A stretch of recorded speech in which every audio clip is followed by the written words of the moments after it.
Greetings, this is Brother Eli with another episode of Bible Truth Revealed. Today's teaching is entitled, Why Israelite Males Must Get Circumcised. That is, why Israelite males must get circumcised. When genuinely repentant Israelites come into the knowledge of who we are and what the Most High requires of us, we have an earnest desire to keep the commandments to the best of our ability. Additionally, when repentant Israelite males learn about the covenant of circumcision that the Most High made with our forefather Abraham and his descendants, we desire to be part of this covenant. However, because of Christianity, there is much confusion about whether circumcision of the flesh is required today or whether the circumcision is simply of the heart. In this teaching, I will explain the covenant of circumcision and answer the following questions. 1. Why are repentant Israelite males getting circumcised? 2. When should Israelite males get circumcised? 3. How should circumcision be performed? And 4. Why do some Israelites reject circumcision? Question 1. Why are repentant Israelite males getting circumcised? Genesis chapter 17, I will read verses 9 to 11. That's Genesis chapter 17, verses 9 to 11, and I will be reading from the Brenton Septuagint translation. It reads thus, And God said to Abraham, Thou shalt fully keep my covenant, thou and thy seed after thee for their generations. So this covenant that the Most High made with Abraham and his seed, or children, or descendants after him, for all our generations, which means forever, we must fully keep. Not partially, but fully. Verse 10. And this is a covenant which thou shalt fully keep between me and you, and between thy seed after thee for their generations. Again, for their generations means forever. Every male of you shall be circumcised. This is what the Most High requires of Abraham's seed. The Israelites are descendants of Abraham, so every male Israelite is supposed to be circumcised. And ye shall be circumcised in the flesh of your foreskin. In the flesh of your foreskin. In the flesh of your foreskin. This covenant of circumcision is not talking about circumcision of the heart, which is genuine repentance. This is specific to the flesh of your foreskin.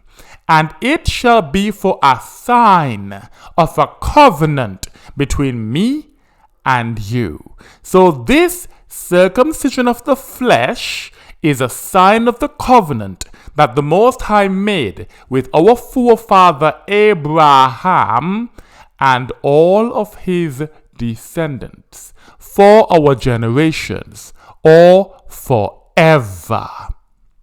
The Most High commanded that Abraham, the males in his household, and all his male descendants must be circumcised in the flesh of our foreskins. This means that we must remove the tip of the skin that covers the head of the penis. This is a sign that we have a covenant with the Most High. Question number 2. When should Israelite males get circumcised? Genesis chapter 17, that's the same chapter. I will read verses 12 to 14 and verses 24 to 25. That's verses 12 to 14 and verses 24 to 25. And the child of 8 days old shall be circumcised by you, every male throughout your generations. So the 8 days old child is supposed to get circumcised. That's when Israelite males should get circumcised. And the servant born in the house, and he that is bought with money, of every son of a stranger who is not of thy seed, he that is born in thy house, and he that is bought with money, shall be surely circumcised. And my covenant shall be on your flesh for an everlasting covenant. That means forever. There's no end to the covenant of circumcision. It applies as much today as it applied in the day when the Most High commanded this to Abraham. Verse 14. And the uncircumcised male who shall not be circumcised in the flesh of his foreskin on the 8th day, that soul shall be utterly destroyed from its family, for he has broken my covenant. Any Israelite male that refuses to be circumcised in the flesh of his foreskin has broken the covenant of the Most High God. Circumcision in the flesh of our foreskin is a sign that we are part of the covenant that the Most High made with Abraham and his descendants. Verse 24. And Abraham was 99 years old when he was circumcised in the flesh of his foreskin. So those who were not circumcised as infants should still get circumcised when they come into the knowledge of the truth. We are never too old to get circumcised. Our forefather Abraham was 99 years old when he was circumcised in the flesh of his foreskin. And Ishmael his son was 13 years old when he was circumcised in the flesh of his foreskin. Whatever age you are as an Israelite male, when you come into this truth, if you are not already circumcised in your flesh, you need to get circumcised in your flesh. This is not a suggestion. It is a commandment from the Most High God himself. Question number 3. How should circumcision be performed? Joshua chapter 5, I will read verses 2 to 3. That's Joshua chapter 5, verses 2 to 3. And it says, And about this time the Lord said to Joshua, Make thee stone knives of sharp stone, and sit down and circumcise the children of Israel the second time. And Joshua made sharp knives of stone and circumcised the children of Israel at the place called the Hill of Foreskins. Only the foreskin needs to be removed when Israelite males undergo circumcision. That is why Joshua could use sharp stones to circumcise the Israelite males. Sharp stones cannot be used to perform the surgical procedures that the heathen refer to as circumcision today. The heathen removed too much skin. Sharp stones cannot remove the amount of skin that the heathen remove. In fact, they often remove all the skin. covering the head of the penis. The Most High did not command us to remove all the skin, only the foreskin. Furthermore, the Most High never instructed us to go to the heathen to get circumcised. Just like our forefathers, this is something we must learn to do ourselves. On www.healthline.com, there's an article entitled Circumcision. Under the subheading, How a Circumcision is Performed, it says this: circumcisions are often done by a pediatrician, obstetrician, family medicine doctor, surgeon, or urologist. Circumcisions that are performed for religious reasons are sometimes done by others trained in the procedure.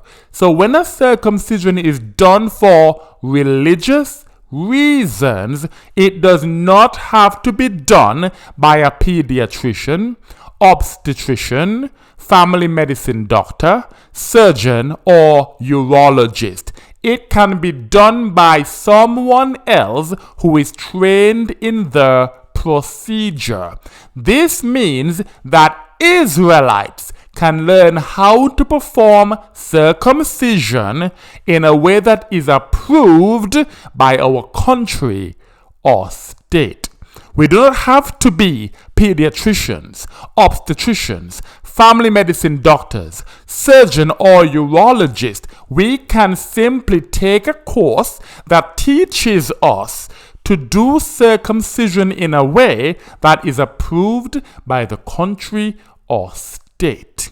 And circumcision does not have to be that surgical procedure whereby most or all of the skin is removed from the head of the penis. It can be done the way the Most High intended, where just the foreskin, which is the tip, is removed. So when our people learn to do circumcision and have it approved by their country or state, they can then offer their services to their brethren under the banner of religious reasons. This way, more Israelite males can get circumcised in the way the Most High intended, rather than having to accept the surgical procedures, which is butchery offered by the heathen. Question number 4. Why do some Israelites reject circumcision? Ever since the Greeks conquered the world, there have been many desperate attempts to put an end to circumcision. In the New World Encyclopedia, under the heading Circumcision and subheading Circumcision in the Ancient World, it says this: circumcision was common, although not universal, among ancient Semitic peoples. The book of Jeremiah, written in the 6th century BCE, lists the Egyptians, Jews, Edomites, Ammonites, and Moabites as circumcising cultures. Herodotus, writing in the 5th century BCE, would add the Colchians, Ethiopians, Phoenicians, and Syrians to the list. So circumcision was common among many ancient peoples. And then, let's see what happened. It continues. In the aftermath of the conquest of Alexander the Great, Greek dislike of circumcision led to a decline in its incidence among many peoples that had previously practiced it. Again, Greek dislike of circumcision led to a decline in its incidence among many peoples that had previously practiced it. This means that circumcision was widely practiced before the Greeks took over the world and did their best to put a stop to it. We can read 1 Maccabees chapter 1 in the Apocrypha to see just how far the Greeks went in their efforts to stop our forefathers from practicing male circumcision. 1 Maccabees chapter 1 verses 41 to 44, 48 to 49, and 60 to 61. That's 1 Maccabees chapter 1 verses 41 to 44, 48 to 49, and 60 to 61. It says, "Moreover, King Antiochus wrote to his whole kingdom that all should be one people, and everyone should leave his laws." It was all about stopping us from keeping the laws of the Most High. So all the heathen agreed according to the commandment of the king. Yea, many also of the Israelites consented to his religion, and sacrificed unto idols, and profaned the Sabbath. There are Israelites today who are teaching people to profane the Sabbath. This is nothing new. Verse 44, "For the king had sent letters by messengers unto Jerusalem and the cities of Judah, that they should follow the strange laws of the land." Verse 48, "That they should also leave their children uncircumcised." The Greeks disliked circumcision so much that they passed laws insisting that the ancient peoples leave their children uncircumcised and make their souls abominable with all manner of uncleanness and profanation, to the end they might forget the law. This is what it's all about, causing the Israelites to forget the law of the Most High God and change all the ordinances. Verse 60, "At which time, according to the commandment, they put to death certain women that had caused their children to be circumcised." This is how far the Greeks went to stop circumcision. If a woman had her son circumcised, that woman was put to death. Verse 61, "And they hanged the infants about their necks." Even our infants, because they were circumcised, were hanged by their necks, and rifled their houses, and slew them that had circumcised them. The last thing they want is for us to be in covenant with the Most High. Therefore, if it requires them to put to death every woman that circumcises her son, to hang the circumcised infants by their neck, and to kill every man that dared to circumcise an Israelite child, that's what they would do. That's what they would do to make sure that we do not have that covenant with the Most High. It is a well-documented fact that the so-called New Testament was written by Greek philosophers. So it should be no surprise that it discourages Israelite males from getting circumcised. Let's consider a few examples in the writings of the false apostle Paul. 1 Corinthians chapter 7, I will read verses 18 to 20, and I'm reading from the King James Version of the Christian Bible. That's 1 Corinthians chapter 7, verses 18 to 20. It reads thus: "Is any man called being circumcised? Let him not become uncircumcised." Now that's preamble for the message that this Greek philosopher wants to push. That's just verbiage. Now listen to the real message.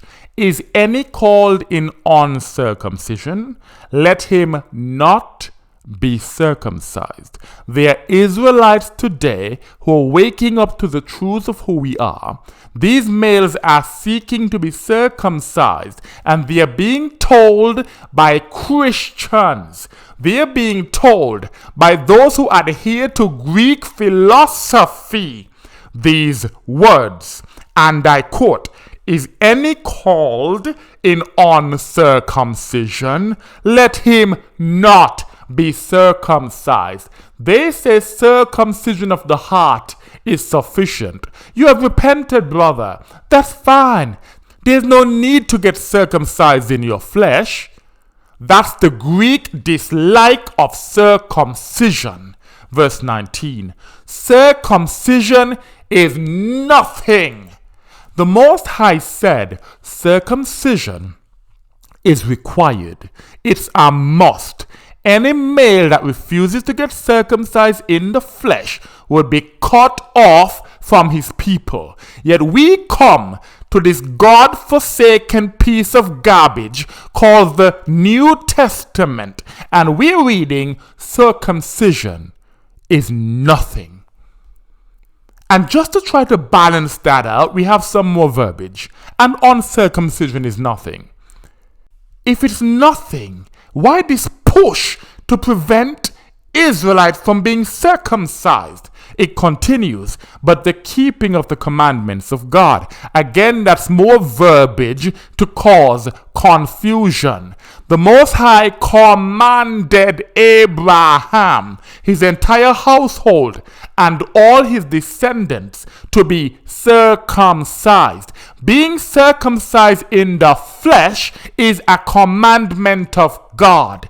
Therefore, how could circumcision be nothing but, on the other hand, the keeping of the commandments of God be something? That's nonsensical, but it doesn't need to make sense because it's Greek philosophy. And Greek philosophy does not have to make sense. It just has to make you feel good and give you an excuse not to keep the commandments of God, such as be circumcised in the flesh of your foreskin. Verse 20 makes it clear that I'm not misrepresenting what these Greek philosophers are saying in this passage. These Greek philosophers are saying that if you're not circumcised, you should not get circumcised. You should remain exactly as you are. Verse 20 says, "Let every man abide," that means remain, "in the same calling wherein he was called." In other words, let him not be circumcised, because circumcision is nothing. That's garbage. Again, we should not be surprised that the so-called New Testament tells us to disregard the commandments of the Most High. This is nothing different to what we read in 1 Maccabees chapter 1, where our people were told to forget the law and not to circumcise our children. The New Testament, so-called, is nothing but a book of Greek philosophy. For evidence that this so-called New Testament was written by Greek philosophers, please listen to my teaching entitled, "The Epistle to the Hebrews is Greek Philosophy." That is, the Epistle to the Hebrews is Greek philosophy. More evidence of Greek philosophy can be found in Galatians chapter 5, verses 2 to 3. Galatians chapter 5 verses 2 to 3 says, "Behold, I, Paul, say unto you." So we just heard what the Most High had to say. But Paul said, hold up, the Most High can't tell me nothing. He says, "I, Paul, say to you, that if ye be circumcised, Christ shall profit you nothing that is designed to discourage the Israelites from getting circumcised in the flesh. The Most High said that we, the descendants of Abraham, every male among us, must be circumcised in the flesh. I could not care less what Greek philosophers have to say. Verse 3. For I testify again to every man that is circumcised that he is a debtor to do the whole law. The Most High wants us to keep the whole law, so I do not see the problem. It is an honor and privilege to keep the laws of the Most High. However, Greek philosophers, just like they did back in the time of the Maccabees, would have us believe even today that keeping the whole law is a bad thing. Hogwash!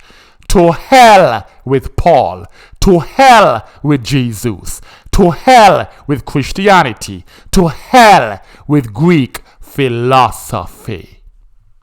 In conclusion, the Most High commanded Abraham that he, all the males in his household, and all his male descendants must get circumcised in the flesh of our foreskin throughout our generations. That means forever, and that includes today. This is a sign of the covenant that we have with the Most High. Male circumcision is something that Israelites should perform ourselves, as we only need to remove the foreskin, and we can be trained to do so in a way that is approved by our country or our state. We do not need to remove all the skin from the head of the penis. That butchery that is done by the heathen is not for us. Our penis should still have skin covering part of the head. It should still be mostly covered. We simply remove the tip. The amount that can be removed with a sharp stone is the amount that we should remove. There's no good reason for us to allow the heathen to remove most or all the skin that covers the head of our penis.